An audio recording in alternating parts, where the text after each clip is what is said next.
দেশে যেটা একটা তেল সংকট দেখা দিয়েছে তার ব্যতিক্রম হচ্ছে সিলেটে আসলে এভাবে দীর্ঘ লাইন বা এত সংকট দেখা যায়নি। আমরা 3-4 দিন থেকে গতকাল এবং আজ সকাল থেকে তেলের প্রতিটি পেট্রোল পাম্প ঘুরিয়ে দেখেছি যে অকটেন পেট্রোল স্বাভাবিক আছে। যেমন যারা 10 লিটার চাচ্ছেন তাদেরকে 5 লিটার দিয়ে দেওয়া চাই, মানে স্বাভাবিক।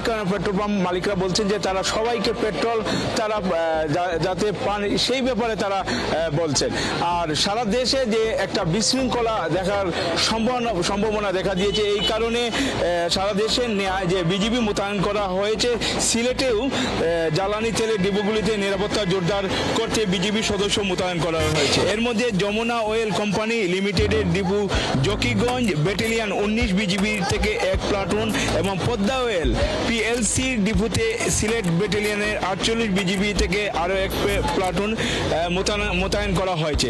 বিজিবি জানিয়েছে যে ডিপো এলাকায় নিয়মিত টহল নজরদারির মাধ্যমে আইন শৃঙ্খলা পরিস্থিতি স্বাভাবিক রাখার জন্য এই ডিপোতে বিজিবি মোতায়েন করা হয়েছে। আমরা সকালে এসেছি এবং দেখছি যে মানে সকাল থেকে স্বাভাবিক যেভাবে যে গাড়িগুলো আছে, সিলেটের প্রায় শতাধিক যে পেট্রোল পাম্প আছে এই পেট্রোল পাম্পগুলোতে তারা তেল নিয়ে বের হচ্ছেন।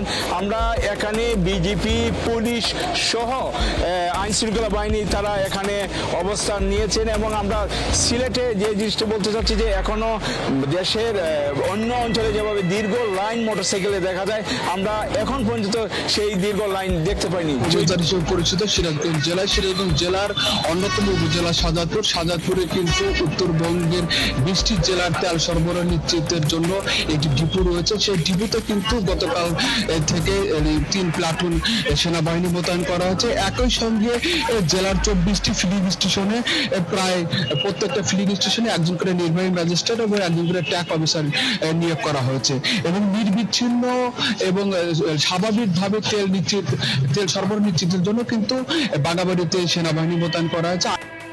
আমি এখন যে পাম্পটি রয়েছে সিরাজগঞ্জ শহরের 5 ফিলিং স্টেশন, এখানে কিন্তু সকাল 6টা থেকে তেল সরবরাহ নিশ্চিত করা হয়েছে। এখন 10টা পার হয়ে গেছে।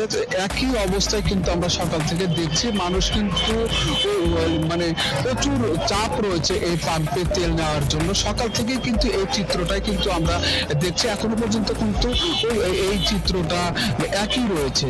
তো মানুষের যে স্বস্তির তেল নেওয়া সেটা কিন্তু এখানে আমরা দেখতে পাচ্ছি। দীর্ঘদিন পরে তারা কিন্তু গাড়ি প্রতি 500 টাকার তেল পাচ্ছে। এটি কিন্তু তাদের অনেকটা স্বস্তির হাসি ফুটেছে। একই সঙ্গে এই গ্রাহকরা আমাদেরকে যেটা জানিয়েছেন যে প্রশাসনের পক্ষ থেকে জানি নজরদারি করা হয় যে লাইসেন্সধারী যে গাড়িগুলো রয়েছে তাদেরকে জানি তেল দেওয়া হয়। এতে কিন্তু অনেকটাই তেল সাশ্রয়ী হবে বলে এখানকার মানুষরা আমাদের জানিয়েছেন। একই সঙ্গে অনেক গাড়ি রয়েছেন যারা এখান থেকে তেল নিয়ে কিন্তু খোলা বাজারে বিক্রি করছেন।